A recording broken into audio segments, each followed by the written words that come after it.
ಮೊದಲು ಒಂದು ನಿಯಮಗಳ ಪಟ್ಟಿ ಹಳೆ ಕಾಲದಲ್ಲಿ ಕೃತಯುಗದಲ್ಲಿ ತ್ರೇತಾಯುಗದಲ್ಲಿ ಹೇಗೆ ಬರೆಯಲ್ಪಟ್ಟಿತ್ತು, ಹೇಗೆ ಅದನ್ನು ರಾಜವ್ಯವಸ್ಥೆ ಹೇಗೆ ನಡೆಸ್ತಿದ್ರು.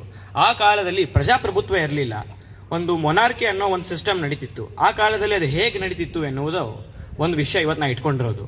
ನಮ್ಮ ಸೌಭಾಗ್ಯ ಏನಂದರೆ, ಯಾವುದಾದ್ರೂ ಒಂದು ವಿಷಯ ಬರಲಿ ಅದನ್ನು ಪುರಾಣ ಅಥವಾ ಇತಿಹಾಸಕ್ಕೆ ಹೋಲಿಸ್ಕೊಂಡ್ಬಿಟ್ಟು ಹೇಳುವ ಸೌಭಾಗ್ಯತೆ ನಮ್ಮದಿದೆ. ಯಾಕಂದರೆ ಯಾವುದಾದ್ರೂ ಒಂದು ವಿಷಯವನ್ನು ಪುರಾಣ ಅಥವಾ ಇತಿಹಾಸಕ್ಕೆ ಹೋಲಿಸಿದರೆ ನಮಗೆ ಅದಿರೋ ಯಥಾರ್ಥ ಜ್ಞಾನ ಇನ್ನೂ ಚೆನ್ನಾಗಿ ಬರುತ್ತೆ ಅಂತ. ಅಂದರೆ ಇನ್ನೂ ಚೆನ್ನಾಗಿ ನೀರು ಕುಡಿಯೋದು ಎಷ್ಟು ಸುಲಭವೋ ಅಷ್ಟು ಚೆನ್ನಾಗಿ ನಮಗೆ ಪುರಾಣ ಇತಿಹಾಸಗಳನ್ನು ಹೋಲಿಸ್ಕೊಂಡು ಹೇಳಿದ್ರೆ ಅಷ್ಟು ಯಥಾರ್ಥವಾಗಿ ಅರ್ಥ ಆಗುತ್ತೆ ಅಂತ ಇರೋದು ಅದು. ಹಾಗಾಗಿ ರಾಮಾಯಣ ಕಾಲದಲ್ಲಿ ದಶರಥ ಆಳಬೇಕಾದರೆ ರಾಜ್ಯ ವ್ಯವಸ್ಥೆ ಹೇಗಿತ್ತು ಎನ್ನುವ ಒಂದು ವಿಷಯ, ಅದರ ಬಗ್ಗೆ ನನಗೆ ಎಷ್ಟು ಗೊತ್ತೋ ಅಷ್ಟು ನಾನು ಇವತ್ತು ಹೇಳ್ತಾ ಇದ್ದೇನೆ. ಒಂದು ನಿಜ ಹೇಳಬೇಕಂದ್ರೆ, ಒಂದು ದೇಶವನ್ನು ಸುರಕ್ಷಿತವಾಗಿ ಸುಶಿಕ್ಷಿತವಾಗಿ ನಡೆಸಬೇಕಂದ್ರೆ ಮುಖ್ಯವಾಗಿ ಅದರ ಕರ್ತವ್ಯ ರಾಜಂದಾಗೋದಿಲ್ಲ. ಅವನ ಕೆಳಗಿರುವ ಅಮಾತ್ಯರ ಗುಂಪು, ಪ್ರಧಾನಮಂತ್ರಿಗಳು ಯಾರ್ಯಾರಿರ್ತಾವೋ ಅವರು ಕೆಲಸಗಳನ್ನು ಮಾಡಿ ಅವರು ಸರಿಗೆ ಎಕ್ಸಿಕ್ಯೂಟ್ ಮಾಡಿದಾಗ ಮಾತ್ರ ಇಡೀ ದೇಶ ತುಂಬ ಚೆನ್ನಾಗಿ ನಡೆಯುತ್ತೆ. ಏನಾದರೂ ಒಂದು ಡಿಸಿಷನ್ ತಗೋಬೇಕು ಅಂದರೆ ಅವೆಲ್ಲ ಅಮಾತ್ಯರ ಕೆಲಸನೇ ಆಗಿರುತ್ತೆ. ಅದಕ್ಕೆ ಹ್ಞೂ ಅಥವಾ ಹ್ಞೂ ಅನ್ನುವ ಒಂದು ಕೆಲಸ ಮಾತ್ರ ರಾಜನ ಕೆಲಸ. ಆ ನಿಶ್ಚಯ ಸರಿಗಿದೆಯೋ ಅಥವಾ ನಿಶ್ಚಯ ಸರಿಗಿಲ್ಲ ಎನ್ನುವ ಒಂದು ಮಾತು ಹೇಳೋದು ಮಾತ್ರ ಅಮಾತ್ಯರ ಕೆಲಸ ಹೊರತು, ಅದು ಮಾತ್ರ ರಾಜರ ಕೆಲಸ ಹೊರತು ಬೇರೆದೆಲ್ಲ ಕೆಲಸ ಅಮಾತ್ಯರದಾಗಿರುತ್ತೆ ಅಂತ. ಆದರೂ ಅಮಾತ್ಯರದು ಒಂದು ಸ್ವಲ್ಪ ಲಕ್ಷಣಗಳನ್ನು ರಾಮಾಯಣದಲ್ಲಿ ಹೇಳ್ತಾರೆ, ಅದನ್ನು ನಾನು ಹೇಳ್ತೇನೆ. ಹಾಗೂ ಈ ಕಾಲದಲ್ಲಿ ಅದು ಹೇಗಿದೆ ಅನ್ನುವ ಒಂದು ವಿಷಯವನ್ನು ಹೇಳ್ತೇನೆ. ಅಲ್ಲಿ ಹೇಳ್ತಾರೆ ಯಥಾವಚನ ಕಾರಿಣ ಅಂತ. ನಾವು ತಿಳ್ಕೊಬೋದು, ಯಾವಾಗ ಚುನಾವಣೆ ಬರ್ತದೋ ಅವಾಗ ರಾಜಕಾರಣಿಗಳು ಬರ್ತಾರೆ, ಬಂದ್ಬಿಟ್ಟು ಹೇಳ್ತಾರೆ ಈ ಥರ ಸಹಾಯ ಮಾಡ್ತೀವಿ, ಈ ಥರ ಸಮೃದ್ಧಿಗಳನ್ನು ಕೊಡ್ತೀವಿ ನಿಮಗೆ ಅಂತ. ಆಮೇಲೆ ಚುನಾವಣೆಯನ್ನು ಗೆಲ್ತಾರೆ, ಆಮೇಲೆ ತಮ್ಮ ಕಾರ್ಯದ ಬಂಧನೆಯಲ್ಲಿ ಸಿಗಾಕೊಂಡ್ಬಿಟ್ಟು ಎಲ್ಲ ಮರ್ತು ಹೋಗ್ತಾರೆ. ಆದರೆ ಈಗ ಈ ಥರ ಅಲ್ಲಿ ಇರಲಿಲ್ಲ ಅಂತ. ಯಥಾವಚನ ಕಾರಣ ವಚನಂ ಅನತಿಕ್ರಮ್ಯ ಕುರುವಂತೀತಿ, ಅವರು ತಮ್ಮ ವಚನವನ್ನು ಮೀರದೆ ಕೆಲಸಗಳನ್ನು ಮಾಡ್ತಿದ್ರು ಅಂತ. ಇಲ್ಲಿ ನೆಕ್ಸ್ಟ್ ಇನ್ನೊಂದು ಬರೋದೇನಂದ್ರೆ ಲಕ್ಷಣ ಅವ್ರದ್ದು ವಿದ್ಯಾವಿನೀತಾಹ ಅಂತ. ಅಂದರೆ ನಾವು ಎರಡು ಥರ ಜನರನ್ನು ನೋಡ್ತೀವಿ. ಒಂದು ಅನ್ಎಜುಕೇಟೆಡ್ ಆಗಿರ್ತಾರೆ ಹಾಗೂ ಒಳ್ಳೆಯವರಾಗಿರ್ತಾರೆ. ಒಬ್ಬರು ಎಜುಕೇಟೆಡ್ ಆಗಿರ್ತಾರೆ ಆದರೂ ಸರಿ ಮಾಡ್ತಾ ಇರಲ್ಲ. ಎರಡನೇ ವಿಷಯ ಏನು ಹೇಳಿದಿನೋ ಅದು ಎಲ್ಲಕ್ಕಿಂತ ತಪ್ಪು. ಆದರೆ ಮುಖ್ಯವಾಗಿ ಏನು ಕಲಿಬೇಕಂದ್ರೆ, ಎಜುಕೇಟೆಡ್ ಆಗ್ಬಿಟ್ಟು ಚೆನ್ನಾಗಿ ಕೆಲಸ ಮಾಡ್ತಾ ಇದ್ರೆ ಅಂಥವ್ರು ನಮಗೆ, ಅಂಥ ಅಮಾತ್ಯರು ನಮ್ಮ ದೇಶಕ್ಕೆ ಬೇಕಾಗಿರೋರು. ಇಲ್ಲಿ ವಿದ್ಯಾವಿನೀತರಂದರೆ ಎಜುಕೇಷನ್ ಪಡೆದಿದ್ರು ಹಾಗೂ ಅವರ ನಡತೆಗಳು ತುಂಬ ಚೆನ್ನಾಗಿತ್ತು ಎನ್ನುವ ಒಂದು ವಿಷಯ. ಇನ್ನೊಂದು ಶ್ರೀಮಂತರು, ಭ್ರಷ್ಟಾಚಾರ ರಹಿತರು, ಭ್ರಷ್ಟಾಚಾರದಲ್ಲಿ ಯಾವತ್ತೂ ಆಸಕ್ತರಾಗಿರಲಿಲ್ಲ ಎಂದು. ಇನ್ನೊಂದು ಇಂಗಿತಜ್ಞರು ಹಾಗೂ ಗೂಢಾಚಾರ್ಯಾಧಿಪತಿ ಅಂತ ಕರೀತಾರೆ. ಇಂಗಿತಜ್ಞ ಅಂದರೆ ಯಾರಾದರೂ ಒಬ್ಬ ಮನುಷ್ಯನಲ್ಲಿ ಅವರಿಗೆ ದ್ವೇಷ ಇದೆಯಂದರೆ ಅದನ್ನು ಅವರು ತಮ್ಮ ದೇಹದಲ್ಲಿ ತೋರಿಸದೇ ಇರುವುದು. ಇನ್ನೊಂದೇನೆಂದರೆ ಗೂಢಾಚಾರ್ಯಾಧಿಪತಿ ಅಂತ. ಒಂದು ದೇಶದಲ್ಲಿ ಒಂದೇನೋ ಒಂದು ಅಪರಾಧ ನಡೀತಿದೆ ಅಂದರೆ ಅಪರಾಧಕ್ಕೆ ಒಂದು ಗುಂಪಿರುತ್ತೆ. ಆ ಗುಂಪಲ್ಲಿ ಒಬ್ಬ ಗೂಢಾಚಾರನಿರುವುದು, ಒಂದೊಂದು ಮನೆಯಲ್ಲಿ ಒಂದೊಂದು ಗೂಢಾಚಾರ ಇಡುವುದು. ಇವೆಲ್ಲ ರಾಜನೀತಿಯಲ್ಲಿ ತುಂಬ ಚೆನ್ನಾಗಿ ಎಕ್ಸ್ಪ್ಲೇನ್ ಮಾಡಿದ್ದಾರೆ. ಏನಂದರೆ, ಮೇಲ್ನೋಟಕ್ಕೆ ಮಂತ್ರಿಯಿಂದ ನೋಡಿದಾಗ ರಾಜ್ಯ ಅಷ್ಟು ಚೆನ್ನಾಗಿ ಅರ್ಥ ಆಗಲ್ಲ. ಒಬ್ಬೊಬ್ಬ ಮನುಷ್ಯ ಹೇಗೆ ಕನ್ವರ್ಸ್ ಮಾಡಿಬಿಟ್ಟು ಒಬ್ಬೊಬ್ಬರು ಹೇಗೆ ಅರ್ಥ ಮಾಡ್ಕೊತಾರೆ ರಾಜ್ಯದ ಬಗ್ಗೆ ಅಂತ ಗೊತ್ತಾಗಬೇಕಂದ್ರೆ ಆ ಒಬ್ಬೊಬ್ಬ ಮನುಷ್ಯರು ಯಾರು ಕನ್ವರ್ಸ್ ಮಾಡ್ತಾರೋ ಅದ್ರಲ್ಲಿ ಒಬ್ಬ ಗೂಢಾಚಾರಿ ಆಗಿರಬೇಕು. ಅವಾಗ ಇನ್ನೂ ಚೆನ್ನಾಗಿ ಮಂತ್ರಿಗಳಿಗೆ ಹೇಗೆ ರಾಜ್ಯವನ್ನು ಚೆನ್ನಾಗಿ ಆಳಬೇಕು ಹಾಗೂ ರಾಜ್ಯದಿಂದ ಹೆಂಗೆ ಆಳಿಸ್ಬೇಕು ಎನ್ನುವ ಒಂದು ವಿಷಯ ಅವ್ರಿಗೆ ಬಂದ್ಕೊಡುತ್ತೆ ಅಂತ. ಇನ್ನೊಂದು ಕೋಶ ಸಂಗ್ರಹ ಮಾಡೋದು ಅಂತ. ಇದು ಒಂದು ತುಂಬ ದೊಡ್ಡ ಕೆಲಸ ಅಮಾತ್ಯರ ಭುಜದ ಮೇಲೆ ಇರುವುದು. ಏನಂದರೆ ಕೋಶ ಸಂಗ್ರಹಣೆ ಅಂದರೆ ಬೇರೆಯವರಿಗೆ ದಾನ ಮಾಡಬೇಕು, ಆದರೆ ಕೋಶ ಖಾಲಿ ಆಗಬಾರ್ದು. ಇದು ಒಂದು ದೊಡ್ಡ ಟಾಸ್ಕ್ ಸಿಗೋದು ಅಮಾತ್ಯರಿಗೆ. ಕೋಶ ತುಂಬ ಇರುತ್ತೆ, ಅದನ್ನೆಲ್ಲರಿಗೂ ಹಂಚಬೇಕು, ಆದರೆ ಖಾಲಿ ಮಾಡಬಾರ್ದು. ಕಾಳಿದಾಸ ಹೇಳ್ದಂಗೆ ತ್ಯಾಗಾಯ ಸಮೃದ್ಧಾರ್ಥಾನಂ, ಅವರು ಕೋಶಗಳನ್ನು ಸಂಗ್ರಹ ಮಾಡಿದ್ದೇ ತ್ಯಾಗ ಮಾಡೋಕ್ಕೆ, ಆದರೆ ಆ ಕೋಶವನ್ನು ಖಾಲಿ ಮಾಡ್ತಾ ಇರಲಿಲ್ಲ. ಅದನ್ನು ಎಷ್ಟು ಚೆನ್ನಾಗಿ ನೋಡ್ಕೊತಿರೋದು ಅನ್ನೋ ಅವ್ರದ್ದೊಂದು ಗುಣ ಆಗುತ್ತೆ. ಇನ್ನೊಂದೇನೆಂದರೆ ಅವ್ರ ಬಗ್ಗೆ ಹೇಳಬೇಕಂದ್ರೆ, ಅವರು ಋತ್ವಿಜರ ಸಹಿತವಾಗಿ ಏನಿರ್ತಿದ್ರಲ್ವಾ ಸಂಧಿ ವಿಗ್ರಹ ತತ್ವಜ್ಞರು ಅಂತ ಕರೀತಾರೆ ಅವ್ರನ್ನ.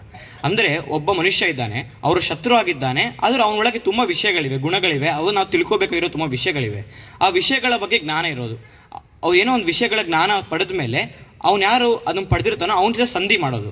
ಅಂದರೆ ಅವನ ಜೊತೆ ಸಂಧಿ ಮಾಡಿದ್ರೆ ನಮ್ಮ ರಾಜ್ಯಕ್ಕೆ ಹೇಗೆ ಬೆನಿಫಿಟ್ ಆಗುತ್ತೆ ಅನ್ನೋ ತಿಳ್ಕೊಂಬಿಟ್ಟು ಅಡ್ವಾಂಟೇಜಸ್ ನೋಡಿಬಿಟ್ಟು ಅವನನ್ನು ನಮ್ಮ ರಾಜ್ಯಕ್ಕೆ ಮಿತ್ರನಾಗುವಂತೆ ಮಾಡುವುದು. ಇದು ಅಮಾತ್ಯರ ಕೆಲಸ.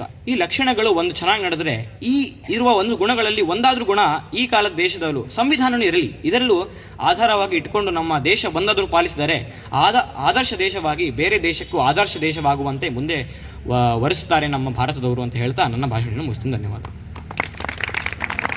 ಅತಿಥಿಗಳು ನಮಗೋಸ್ಕರ ದೀಪ ಪ್ರಜ್ವಾಲನೆ ಮಾಡಲು ಕರೆಯುತ್ತಿದ್ದೇನೆ. ಅವರಿಗೆ ಸ್ವಾಗತ.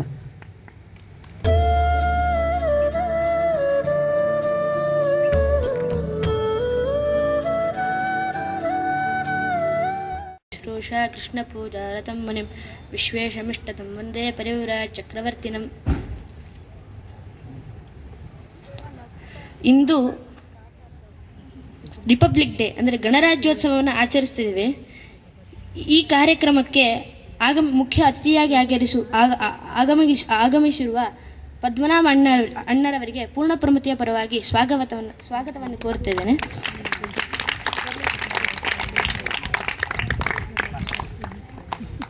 ನಮ್ಮನ್ನೆಲ್ಲರನ್ನು ಇಲ್ಲಿ ಈ ಸ್ಟೇಜ್ ಮೇಲೆ ನಿಂತ್ಕೊಂಡು ರೆಡಿ ಮಾಡೋಕ್ಕೆ ಸಿದ್ಧತೆಯನ್ನು ಮಾಡೋಕ್ಕೆ ಪ್ರೋತ್ಸಾಹವನ್ನು ಕೊಟ್ಟ ಎಲ್ಲ ಗುರುಗಳಿಗೆ ಸ್ವಾಗತವನ್ನು ಕೋರ್ತಾ, ಮತ್ತು ಎಲ್ಲ ಇಲ್ಲಿ ಪಾತ್ರವನ್ನು ಒಬ್ಬೊಬ್ಬ ಪಾತ್ರವನ್ನು ವಹಿಸಿ ಇಲ್ಲಿ ಅವರ ಪ್ರದರ್ಶನವನ್ನು ಮಾಡಲು ಬರುವ ಎಲ್ಲ ನಮ್ಮ ಮಿತ್ರರಿಗೂ ಸ್ವಾಗತವನ್ನು ಕೋರ್ತೇನೆ.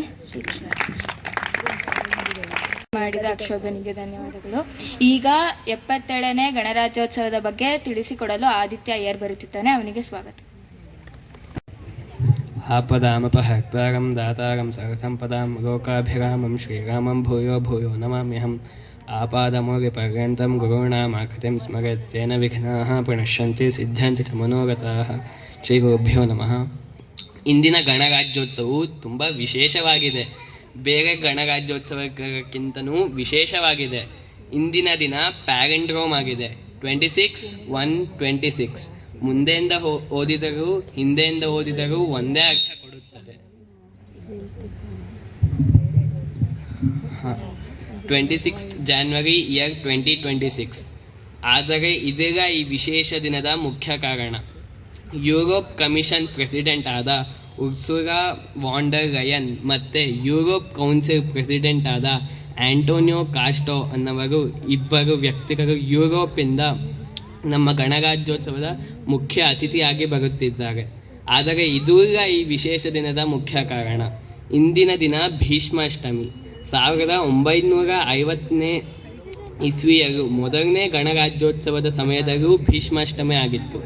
ಭೀಷ್ಮಾಚಾರ್ಯರು ಆಭಾರ ಬ್ರಹ್ಮಚಾರಿ. ಅವರು ರಾಜನೂ ಆಗಗ ಮದ್ವೆನೂ ಮಾಡಿಕೊಳ್ಳಗ ಎಂದು ಅಖಂಡ ಪ್ರತಿಜ್ಞೆ ಮಾಡಿರುತ್ತಾರೆ. ಅವರು ಮಹಾಭಾರತದಲ್ಲಿ ಶರಶಯ್ಯವಾದಾಗ ಧರ್ಮರಾಜನಿಗೆ ರಾಜನೀತಿ ಉಪದೇಶಿಸುತ್ತಾರೆ. ಅದರಲ್ಲಿ ಒಂದು ಚಿಕ್ಕ ಅಂಶ ಭೀಷ್ಮಾಚಾರ್ಯ ಹೇಳ್ತಾರೆ, ನಿನ್ನ ರಾಜ್ಯವನ್ನು ವಿಭಾಗ ಮಾಡು, ಒಂದೊಂದು ಗ್ರಾಮಕ್ಕೂ ಒಬ್ಬನಿಗೆ ಆಧಿಪತ್ಯ ಕೊಡು, ಅಂತಹ 10 ಜನರನ್ನು ನೋಡಿಕೊಳ್ಳಬೇಕೆಂದು ಇನ್ನೊಬ್ಬನಿಗೆ ಆಧಿಪತ್ಯ ಕೊಡು, ಇದೇ ಥರ ನಿನ್ನ ರಾಜ್ಯವನ್ನು ವಿಭಾಗ ಮಾಡು ಎಂದು ಉಪದೇಶಿಸುತ್ತಾರೆ. ಇವಾಗಲೂ ನಾವು ನೋಡಬಹುದು, ಮೊದಲು ಗ್ರಾಮ ಪಂಚಾಯತ್, ಅದಾದಮೇಲೆ ತಾಲೂಕ್ ಪಂಚಾಯತ್, ಅದಾದಮೇಲೆ ಜಿಲ್ಲಾ ಪಂಚಾಯತ್ ಅಂತ ವಿಭಾಗವಾಗಿದೆ. ನಾವು ಭೀಷ್ಮಾಚಾರ್ಯರ ಮಾತನ್ನೇ ಅನುಸರಿಸುತ್ತಾ ಇದ್ದೇವೆ. ಶ್ರೀಕೃಷ್ಣ ಪ್ರಣಮಸ್ತು. ನಾಗೇಶ್ ಅಣ್ಣ ಅವ್ರು ಬಂದಿದ್ದಾರೆ. ಅವರು ಬಂದು ದಯವಿಟ್ಟು ಮುಖ್ಯ ಅತಿಥಿಗಳ ಜೊತೆಗೆ ವೇದಿಕೆ ಹಂಚ್ಕೊಳ್ಬೇಕು ಅಂತ ಕೇಳ್ಕೊಳ್ತೀನಿ. ನಾಗೇಶ್ ಅಣ್ಣ ಅವ್ರಿಗೆ ಸ್ವಾಗತ.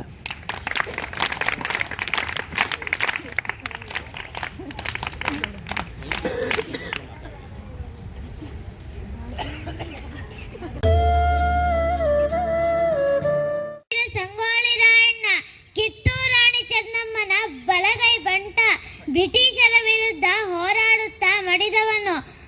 ಗಂಡು ಮೆಟ್ಟಿದ ನಾಡು ಗಂಡುಗಲಿಗಳ ಬೀಡಿನ ಗಂಡನೇ ಗಂಡುಗಲಿ. ಸೂರ್ಯಚಂದ್ರ ಎರೆವರಿಗೂ ನೆನಪಿಗಾಗಿ ಅಜರಾಮರ ಸ್ವಾತಂತ್ರ್ಯ ಹೋರಾಟಗಾರ. ಜೈ ಭುವನೇಶ್ವರಿ. ನಮಸ್ಕಾರ, ನಾನು ಮಣಿಕರ್ಣಿಕಾ, ಅಂತರ ವೀರ ನಾಯಕಿ. ಝಾನ್ಸಿ ಲಕ್ಷ್ಮೀಬಾಯಿ ಪ್ರಥಮ ಸ್ವಾತಂತ್ರ್ಯ ಸಂಗ್ರಾಮದಲ್ಲಿ ಬ್ರಿಟಿಷರ ವಿರುದ್ಧ ಸಾಹಸದಿಂದ ಹೋರಾಡಿದ್ದೆನು.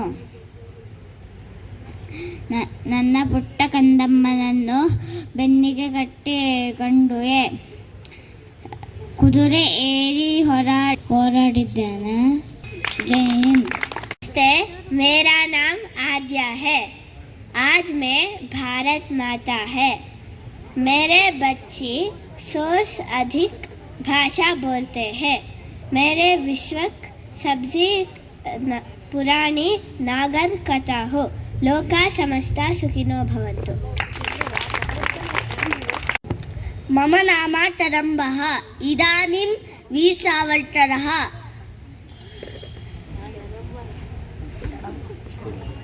मम देहः ताराजाले अस्ति किन्तु मम आत्मा स्वतन्त्र अस्ति यावत् मम शरीरे रक्तस्य अन्तिमबिन्दुः अस्ति तावत् अहं मातृभूम्यै कार्यं करिष्यामि वन्दे मातरम् ಎಲ್ಲರಿಗೂ ನಮಸ್ಕಾರಗಳು. ನನ್ನ ಹೆಸರು ಅವನಿ. ನಾನು ಉಳ್ಳಾಲದ ರಾಣಿ ಅಬ್ಬಕ್ಕದೇವಿ. ಪೋರ್ಚುಗೀಸರೇ, ನನ್ನ ನಾಡಿನ ಕಡೆ ಕಣ್ಣೆತ್ತಿಯೂ ನೋಡಬೇಡಿ.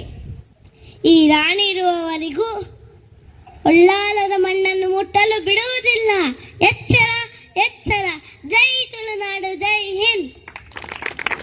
ನಾನು ಆಲರ್ ವೆಂಕಟ್ರಾವ್. ನಾನು ಕನ್ನಡದ ಕುಲಪುರೋಹಿತ.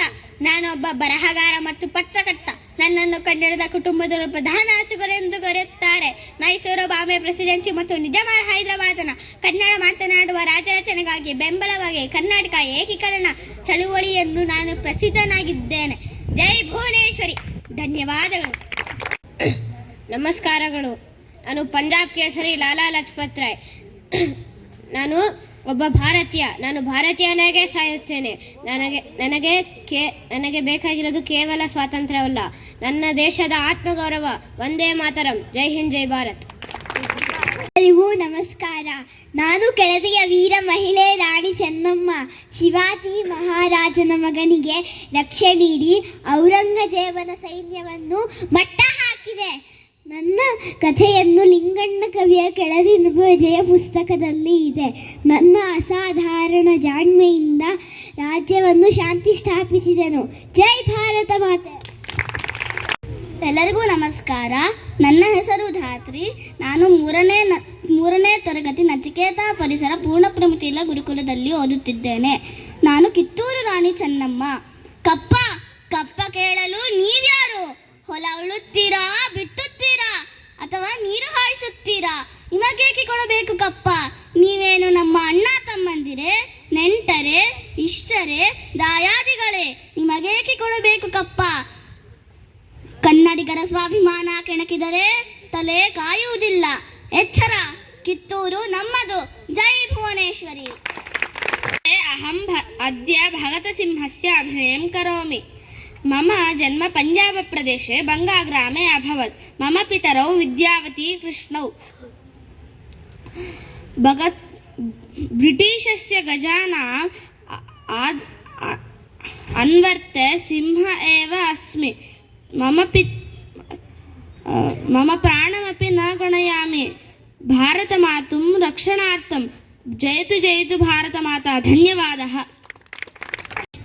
मम नाम कमलादेवी चट्टोपाध्यायः अस्ति.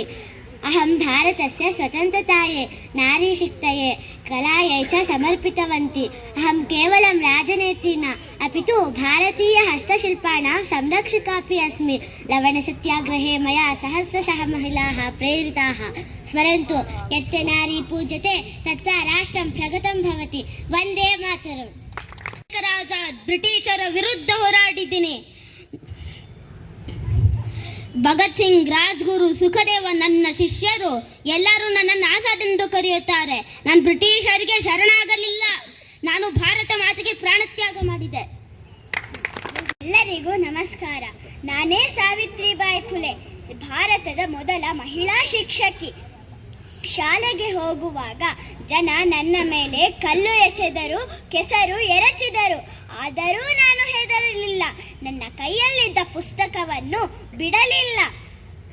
ಒಂದು ಹೆಣ್ಣು ಕಲಿತರೆ ಇಡೀ ಒಂದು ಮನೆಯೇ ಕಲಿತಂತೆ. ವಿದ್ಯೆ ಇಲ್ಲದ ಜೀವನ ಬಾಲ ಇಲ್ಲದ ಪ್ರಾಣಿಯಂತೆ. ಕಲಿಯಿರಿ, ಕಲಿಸಿರಿ, ಅರಿವಿನ ದೀಪ ಹಚ್ಚಿರಿ. ಶಿಕ್ಷಣವೇ ನಮ್ಮ ಶಕ್ತಿ. ಜೈ ಹಿಂದ್.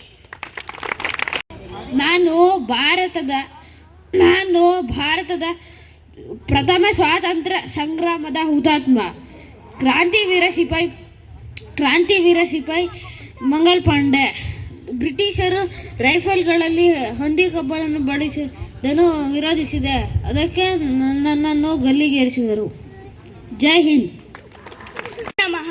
मम नाम विजयलक्ष्मी पंडितः. अहं भारतीय राजनेत्री कूटनीतिज्ञः च अस्मि. संयुक्तराष्ट्रसङ्घस्य महासभायाः प्रथम महिला अध्यक्षा भवितुं मम सौभाग्यमस्ति. वयं सर्वे विश्वशान्त्यै भ्रातृत्वाय समानतायै च प्रयत्नं कुर्मः। अहं मन्ये यदि अस्माकं सङ्कल्पः दृढः अस्ति तर्हि वयं किमपि साधयितुं शक्नुमः। जयतु भारतं, जयतु भारतम्। ಲೋಕಮಾನ್ಯ ತಿಲಕ್ ಎಂದೇ ಪ್ರಖ್ಯಾತನಾದ ಬಾಲಗಂಗಾಧರ ತಿಲಕ್ ಬ್ರಿಟಿಷರು ನನ್ನನ್ನು ಭಾರತೀಯ ಅಶಾಂತಿಯ ಪಿತಾಮಹ ಎಂದು ಕರೆಯುತ್ತಾರೆ. ಸ್ವರಾಜ್ಯ ನನ್ನ ಜನ್ಮಸಿದ್ಧ ಹಕ್ಕು, ನಾನು ಅದನ್ನು ಪಡೆಯಲೇಬೇಕು. ಜೈ ಭಾರತ ಮಾತೆ. ಎಲ್ಲರಿಗೂ ನಮಸ್ಕಾರ. ನನ್ನ ಹೆಸರು ಅನಿರುದ್ಧ. ನಾನು ಚಾಣಕ್ಯ. ನಾನು ಆಚಾರ್ಯ ಚಾಣಕ್ಯ. ಬುದ್ಧಿವಂತಿಕೆ ಮನುಷ್ಯನ ನಿಜವಾದ ಆಯುಧ, ಅಖಂಡ ಭಾರತದ ನಿಜವಾದ ಆಯುಧ. ಸಂಕಟ ಬಂದಾಗ ಧೈರ್ಯಗೆಡಬೇಡ, ಅದು ನಿನಗೆ ಪಾಠ ಕಲಿಸಲು ಬಂದಿರುತ್ತದೆ. ನೆನಪಿರಲಿ, ಜ್ಞಾನಕ್ಕಿಂತ ದೊಡ್ಡ ಶಕ್ತಿಯು ಈ ಜಗತ್ತಿನಲ್ಲಿ ಯಾವುದೂ ಇಲ್ಲ. ವಂದೇ ಮಾತರಂ. ಮಮ ನಾಮ ಪ್ರಣವಃ. ಅಹಂ ಅದ್ಯ ಸರ್ದಾರ್ ವಲ್ಲಭಾಯ್ ಪಟೇಲ್ ಮಹೋದಯಸ್ಯ ಅಭಿನಯಂ ಕರೋಮಿ. ಅಹಂ ಸರ್ದಾರ್ ವಲ್ಲಭಃ अस्मि. जनाः मां लोहपुरुषः इति भणन्ति. ये देशद्रोहं कुर्वन्ति तेषां लोहपुरुषः अस्मि. तथापि मम भारतस्य एकीकरणविषये सर्वदा चिन्ता अस्ति. जयतु भारतमाता. जय हिंद. धन्यवादाः. नमस्कार सर्वेभ्यः. अहम् अद्य बळ्ळारी सिद्धम्मा विषये किञ्चित् वदामि. बळ्ळारी सिद्धम्मा नाम कर्णाटकप्रदेशस्य बळ्ळारी जनपदस्य सुप्रसिद्धा स्वातन्त्र्यसेविका आसीत्. सा देशस्य स्वातन्त्र्यार्थं महत्त्वपूर्णे आन्दोलनेषु सक्रियतया भागं गृहीतवती. ब्रिटिश् शासनविरोधे सा निर्भीकतया सत्याग्रहेषु प्रदर्शनसभासु च सहभागी अभवत्. धन्यवादः. जय बोलो भारत माता की जय. सर्वेभ्यः अद्य अहं यशोधरा दासप्पायाः विषये किञ्चित् वदामि. यशोधरा दासप्पा भारतीयस्वातन्त्र्यसङ्ग्रामे प्रसिद्धा वीराङ्गना आसीत्. सा कर्नाटकराज्ये जनिता. बाल्यकालादेव राष्ट्रसेवायाः भावनया पोषिता च आसीत्. भारतीयसंस्कृतेः धर्मं देशं च सा प्रति अतिविशालं प्रेम वहन्ती आसीत्. धन्यवादः. नमस्कारः सर्वेभ्यः. मम नाम व्याहृति भैरवीराव्. अद्य मम वेषः जीजाबाई आसीत्. जीजाबाई मराठराजस्य महानारी आसीत्. सा छत्रपति शिवाजी महाराजस्य माता आसीत्. जीजाबाई धर्मनिष्ठा वीरत्वेन च प्रसिद्धा आसीत्. सा शिवाजं बाल्य एव रामायणमहाभारतादीनां कथाभिः संस्कारितवती. धन्यवादः.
ನುಡಿಯೆಲ್ಲ ಹಿರಿದಿದೆ ಅದರರ್ಥ.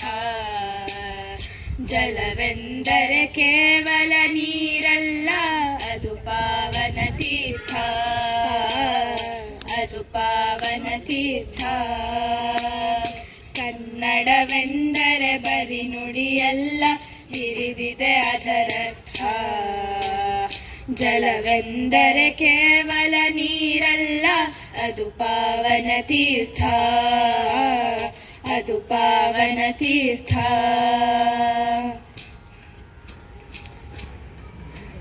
हिंद देश के निवासी सभी जन एक है, हिंद देश के निवासी सभी जन एक है.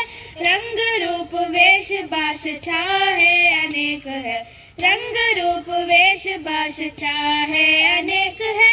एक अनेक, एक अनेक, सूरज एक, चंदा एक, तारे अनेक. एक तितली अनेक तितलियाँ, एक गिलहरी अनेक गिलहरियाँ. भेला गुलाब जूही चंपा चमेली, भेला गुलाब जूही चंपा चमेली. फूल है अनेक किंतु माला फिर एक है, फूल है अनेक किंतु माला फिर एक है, माला फिर एक है, माला फिर एक है. मम चित्ते निति नृत्ये के जनाचे तत थै थै तत थै थै तत थै थै. मम चित्ते निति नृत्ये के जनाचे तत थै थै तत थै थै तत थै थै. तारे संगे कि मृदंगे सदा बाजे तत थै थै तत थै थै तत थै थै. मम चित्ते निति नृत्ये के जनाचे तत थै थै तत थै थै तत थै थै. आकाश गंगा सूर्य चंद्र तारा, संध्या उषा कोई नाथी. आकाश गंगा सूर्य चंद्र तारा, संध्या उषा कोई नाथी. कोनी भूमि कोनी नदी कोनी सागर धारा, भेद केवल शब्द हमारा ने तमारा. आकाश गंगा सूर्य चंद्र तारा, संध्या उषा कोई नाथी. दूर कहाँ रोहन की न लगे लागे, दूर कहाँ रोहन की न लगे लागे. हागोर तले मानिकियोनो लागे लागे, हागोर तले मानिकियोनो लागे लागे. आहा आहा मातेर बुकुत मोनोर मालती बुतलो. ए माती रे मोर मते माती के सुमिलो. ए मदीते जीवन सभी आंखी आंखी मोसिलो. ए मती रे मोर मते मोर मते मोर मते. आथा उठवू सारे रान, आथा पेठवू सारे रान, आथा उठवू सारे रान, आथा पेठवू सारे रान. शेतकऱ्यांच्या राज्यासाठी लावू पणाला प्राण. आथा उठवू सारे रान, आथा पेटवू सारे रान. केरळ द्रविड पाद कमले, कर्नाटकांध्र ರಂಭೋರು ಶೋಭಿತೆ.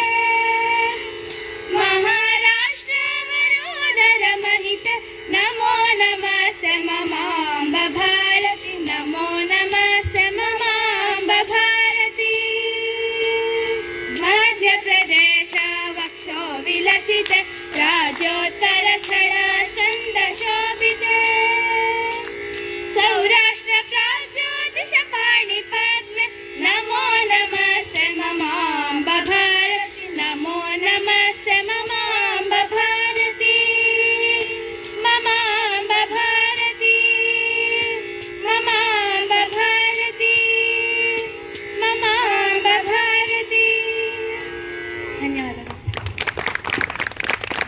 everyone. This day we are celebrating the Constitution of India. This day marks the 77th anniversary of the Republic Day. Indian people have the rights to equality, freedom, cultural diversity and educational rights. The main event happened at the Kartavya Path, New Delhi. The other parade showcases the military strength, cultural diversity and technological achievement. Why do we choose January 26 only? Because we took in the same day in 1929 we took Purna Swaraj declaration in Lahore. The chief guest of this year is Ursula von der Leyen, who is the president of the European Commission. Thank you. Jai Hind. प्रबुद्ध नव्य भारतं प्रपंच वन्द्य भारतं विनिर्मिमीमहे स्वयं प्रबद्ध कंकणावयम् धीर वीर शीलशालि तरुण तर निरञ्जितं देशदेव निष्ठ शिष्ट पुरुष सिंह गर्जितं समर्थ राष्ट्र हेतु शांति क्रांति मंत्र गुंजितं समग्र लोक लोचनैक लक्ष्य दक्ष भारतम् प्रबुद्ध नव्य भारतं प्रपंच वन्द्य भारतं विनिर्मिमीमहे स्वयं प्रबद्ध कंकणावयम् सत्त्वशालि शिक्षण प्रकाशितं विशाल संस्कृताब्धिपारगामि सज्जनान्वितं श्रौत भौत शास्त्र सारदर्शि योगिराजितं भक्ति शक्ति राजनीति युक्त शक्त भारतम् प्रबुद्ध नव्य भारतं प्रपंच वन्द्य भारतं विनिर्मिमीमहे स्वयं प्रबद्ध कंकणावयम् स्वदेश वेश भाषितं वयं समेधयामहे न जातु भारतं स्वमातरं विदूरयामहे सनातने जने हरौ सदा मनो निदद्महे स्वधर्म देश सेवनार्थमेव धारयामहे प्रबुद्ध नव्य भारतं प्रपंच वन्द्य भारतं विनिर्मिमीमहे स्वयं प्रबद्ध कंकणावयम् क्लेश कोटि संकटं हसन्मुख सहामहे कष्ट राशि मिष्ट शिष्ट मिष्टमेव मन्महे आपलोदयं वयं मुहुर्मुहुर्यतामहे पवित्र मातृभूमहे तनुं समर्पयामहे प्रबुद्ध नव्य भारतं प्रपंच वन्द्य भारतं विनिर्मिमीमहे स्वयं प्रबद्ध कंकणावयम् परस्परैकमुष्टयो विधिदीपमिन्महे परस्परैकघोषणा विशोररुद्रभूमहे परस्परैकमुष्टयो विदीप्सितं विदद्महे अखण्ड भारतोदयं विरामदीपभीष्महे प्रबुद्ध नव्य भारतं प्रपंच वन्द्य भारतं विनिर्मिमीमहे स्वयं प्रभद्र कंकणावयम् सुरक्षितं सुशिक्षितं सुशील स्वस्थ भारतं विनिर्मिमीमहे स्वयं प्रभद्र कंकणावयम् विनिर्मिमीमहे स्वयं प्रभद्र कंकणावयम् विनिर्मिमीमहे स्वयं प्रभद्र कंकणावयम् पाद कमल कर्नाटकांध्र शोभिते महाराष्ट्र महिते नमो नमस्ते ममाम्ब भारती नमो नमस्ते ममाम्ब भारती विलसिते राजोत्तर स्थल स्कंद शोभिते सौराष्ट्र प्राग्ज्योतिष पाणि पद्मे नमो नमस्ते ममाम्ब भारती नमो नमस्ते ममाम्ब भारती इंद्रप्रस्थवदनासरसिते उत्तराखण्ड सुलोचने हिमाचल फलकांक्षिते नमो नमस्ते ममाम्ब भारती नमो नमस्ते ममाम्ब भारती काश्मीर शीर्षे हिमगिरिमाल्य शिष्टराज्य विशिष्टांग शोभिते विन्ध्यमलयादि कुचकलशे नमो नमस्ते ममाम्ब भारती नमो नमस्ते ममाम्ब भारती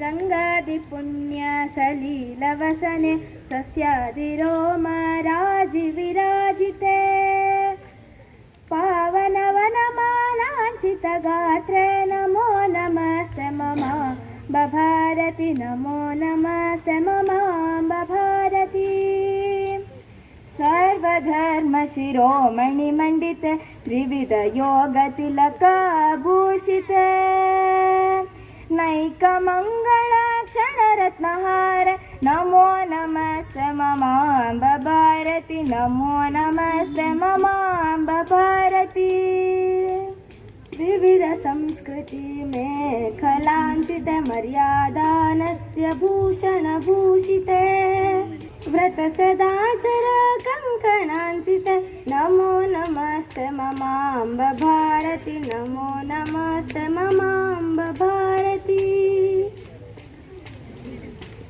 भद्र कीर्ति कर्णकुण्डलांचिते जय रामायण दिव्य नयने विमल चतुरान्माय हृदय नमो नमस्ते ममाम्ब भारती नमो नमस्ते ममाम्ब भारती श्री विष्णु विहरणा रंगभूमे महात्मानां सिद्धि भागभरिते नमो नमस्ते ममाम्ब भारती नमो नमस्ते ममाम्ब भारती नेत्र पंक्ति नुत विश्वभूषे शांति मुकुट मंडित मस्तके विश्वहित तति साधन भूमे नमो नमस्ते ममाम्ब भारती नमो नमस्ते ममाम्ब भारती ऊर्ध्वगमनादिरोहणि रूपे देवनिकरेप्सित पुण्यक्षेत्रे नाकजयातिशयिता जयेड्ये नमो नमस्ते ममाम्ब भारती नमो नमस्ते ममाम्ब भारती नरशकनारायण वितांगे आयुर्विज्ञान योग विवाड्ये धरादेवी हृदय भूते नमो नमस्ते ममाम्ब भारती नमो नमस्ते ममाम्ब भारती विद्यामान्य कलाब्जोता विद्येश योगिनार्पिता मातृभूमि पद्यमाला भावसौरभशोभिता। विष्णु सहस्रनाम पारायणं करणीयं तत् कारयितुम् अक्षोभ्यम् आह्वयामि तस्मै स्वागतम्। ಭೀಷ್ಮಾಷ್ಟಮಿ ಅಂದರೆ ಏನು ಅಂದರೆ ಉತ್ತರಾಯಣಕ್ಕೆ ಪರ್ವಕಾಲಕ್ಕೋಸ್ಕರ ಕಾಯ್ತಿದ್ದ ಭೀಷ್ಮಾಚಾರ್ಯರು ಶರಶೈಯಲ್ಲಿ ಮಲಗಿರ್ತಾರೆ. ಆಗ ಅವರು ಉತ್ತರಾಯಣಕ್ಕೋಸ್ಕರ ಕಾಯ್ತಾ ಉತ್ತರಾಯಣ ಬಂದಾಗ ಅವರು ತಮ್ಮ ದೇಹತ್ಯಾಗವನ್ನು ಮಾಡ್ತಾರೆ. ಅವರು ದೇಹತ್ಯಾಗ ಮಾಡೋಕ್ಕಿಂತ ಮುಂಚೆ ವಿಷ್ಣು ಸಹಸ್ರನಾಮವನ್ನು ಧರ್ಮರಾಜನಿಗೆ ಮತ್ತು ಎಲ್ಲ ಪಾಂಡವರಿಗೆ ಉಪದೇಶ ಮಾಡ್ತಾರೆ. ನಾವು ಎಲ್ಲ ಲೋಕಹಿತಕ್ಕೋಸ್ಕರ ನಾವು ಇವಾಗ ಒಂದ್ಸತಿ ಪಾರಾಯಣ ಮಾಡೋಣ. ಶುಕ್ಲಾಂಬರಧರಂ ವಿಷ್ಣುಂ ಶಶಿವರ್ಣಂ ಚತುರ್ಭುಜಂ ಪ್ರಸನ್ನವದನಂ ಧ್ಯಾಯೇತ್ ಸರ್ವವಿಘ್ನೋಪಶಾಂತಯೇತ್. ವಿಶ್ವಂ ವಿಷ್ಣುರ್ವಷಟ್ಕಾರೋ ಭೂತಭವ್ಯಭವತ್ಪ್ರಭುಃ ಭೂತಗದ್ಭೂತದುರ್ಭಾವೋ ಭೂತಾತ್ಮಾ ಭೂತಭಾವನಃ ಧಾತಾ ವಿಧಾತಾ ಧಾತರುತ್ತಮಃ ಅಪ್ರಮೇಯೋ ಹೃಷಿಕೇಶೋ ಪದ್ಮನಾಭೋ ವರಪ್ರಭುಃ ವಿಶ್ವಕರ್ಮಾ ಮನುಷ್ಯಸ್ಥಾ ಸ್ವರಿಷ್ಠಸ್ಥವಿರೋಧ್ರುವಃ ಅಗ್ರಾಹ್ಯಶ್ಚಾಶ್ವತಕೃಷ್ಟೋ ಲೋಹಿತಾಶ್ವತ್ರಯರ್ಧನಃ. ಶ್ರೀ ಗುರುಭ್ಯೋ ನಮಃ.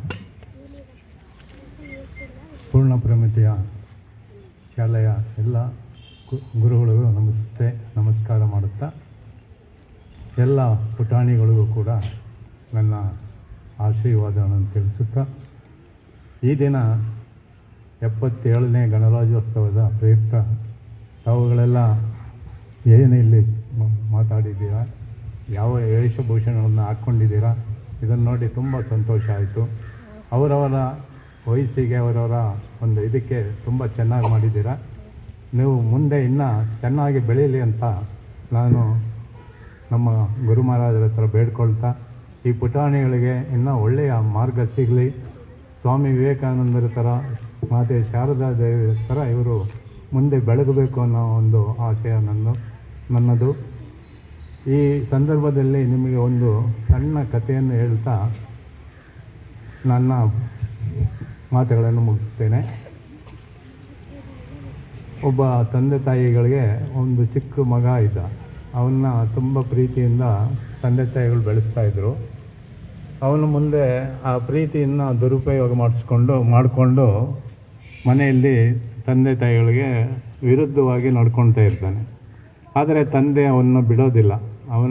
ಎಲ್ಲಿ ಅವನಿಗೆ ಬುದ್ಧಿ ಹೇಳಬೇಕು, ಎಲ್ಲಿ ಹೊಡಿಬೇಕು, ಎಲ್ಲಿ ಬೈಬೇಕು, ಎಲ್ಲಿ ಒಳ್ಳೆಯ ಮಾತು ಹೇಳಬೇಕು ಅಂತ ಹೇಳ್ತಾ ಅವನು ಹಾಗೆ ಒಳ್ಳೆ ದಾರಿಯಲ್ಲೇ ತೊಗೊಂಡು ಬರ್ತಾ ಇರ್ತಾರೆ.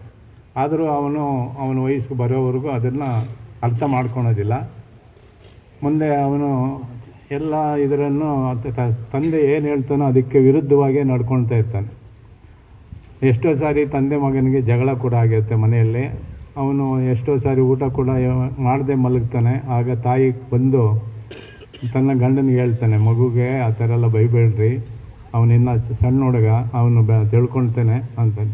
ಇಲ್ಲ ಕಣ, ಅದು ಯಾವತ್ತು ಗಿಡನ ಚಿಕ್ಕ ಗಿಡ ಇದ್ದಾಗಲೇ ಚಿಕ್ಕ ಗಿಡನ ಬಗ್ಗಿಸ್ಬೇಕು, ದೊಡ್ಡ ಮರ ಆದಮೇಲೆ ಅದನ್ನು ಬಗ್ಸೋಕ್ಕಾಗಲ್ಲ ಅಂತೇಳಿ ಅವನ ಮುಂದೆ ಬೈತಾ ಇರ್ತಾರೆ. ಆದರೆ ಹಿಂದೆ ಪ್ರೀತಿ ಇರುತ್ತೆ ತಂದೆಗೆ ಕೂಡ. ಈಗ ಅವನು ಬೆಳೆದು ದೊಡ್ಡವನಾಗ್ತಾನೆ, ಕಾಲೇಜು ಮುಗಿಸ್ತಾನೆ.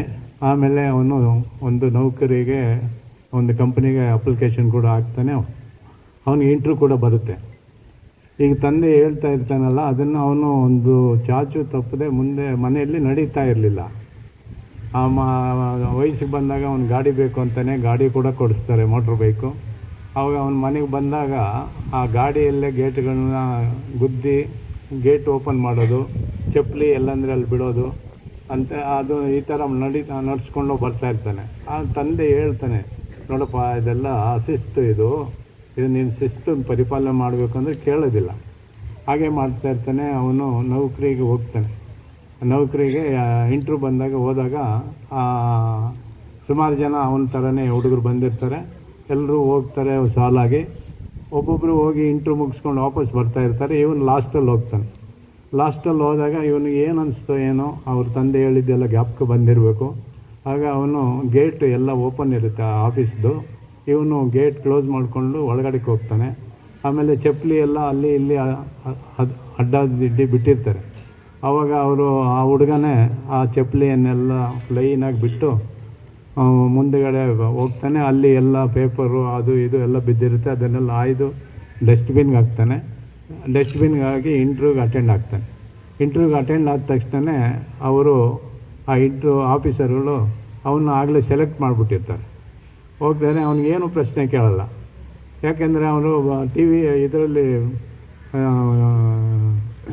ಕ್ಯಾಮ್ರಾಗಳಾಗಿರ್ತಾರೆ. ಇವನು ಒಳಗಡೆ ಬರೋದನ್ನೆಲ್ಲ ಅವರು ಫಾಲೋ ಮಾಡ್ತಾ ಇರ್ತಾರೆ. ಇವನು ಬರ್ತಾನೆ, ಗೇಟ್ ಹಾಕಿ ಇದು ನೋಡ್ತಾರೆ, ಚಪ್ಪಲಿ ಎಲ್ಲ ಲೈನಾಗಿ ಬಿಟ್ಟಿದ್ದು ನೋಡ್ತಾರೆ, ಅಲ್ಲಿ ಬಿದ್ದಿದ್ದು ಕಸ ಎಲ್ಲ ತೆಗೆದು ಒಂದು ಡಸ್ಟ್ಬಿನ್ಗೆ ಹಾಕಿದ್ದು ನೋಡಿರ್ತಾರೆ. ಇದು ನೋಡಿ ಅವ್ರಿಗೆ ಅಷ್ಟೇ ಸಾಕಾಗಿತ್ತು. ಇವನು ಒಳ್ಳೆ ಸ್ತಬ್ಧ ಹುಡುಗ, ಒಳ್ಳೆ ಇದು ಮಾಡ್ತಾನೆ ಅಂತೇಳಿ ಅವನಿಗೆ ಅಪಾಯಿಂಟ್ಮೆಂಟ್ ಆರ್ಡ್ರ್ ಕೊಟ್ಟೇ ಬಿಡ್ತಾರೆ.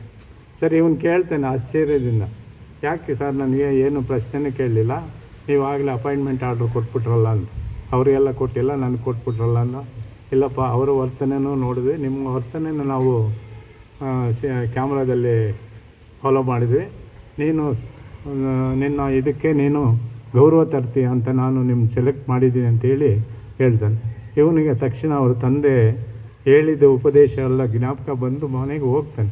ಹೋಗಿ ಅವ್ರ ತಂದೆ ಕಾಲಿಗೆ ಮುಗಿದು ಬೇಡ್ಕೊಳ್ತಾನಪ್ಪ, ನಾನು ನಿನ್ನ ಮಾತು ಅರ್ಥ ಮಾಡ್ಕೊಳ್ಳಿಲ್ಲ.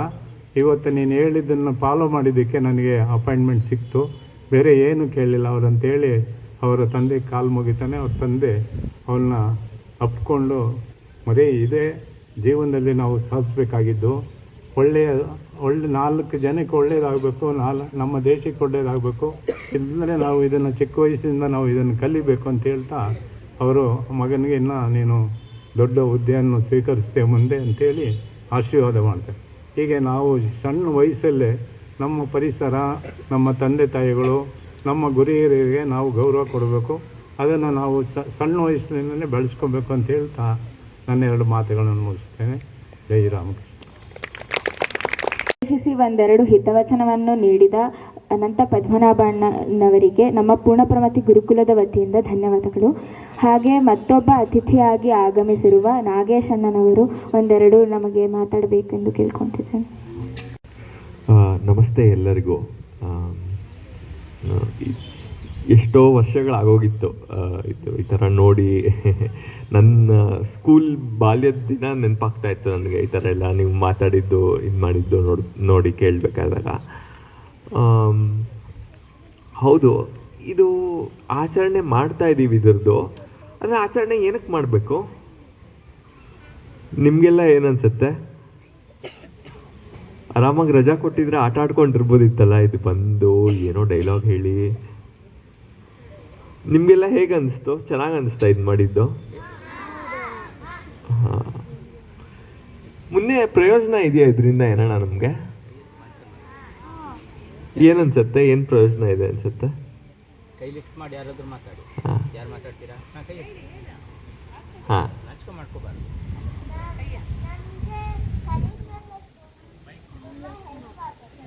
ಓ, ಕಲಿಕೆಗೆ ಹೆಲ್ಪ್ ಆಗುತ್ತೆ.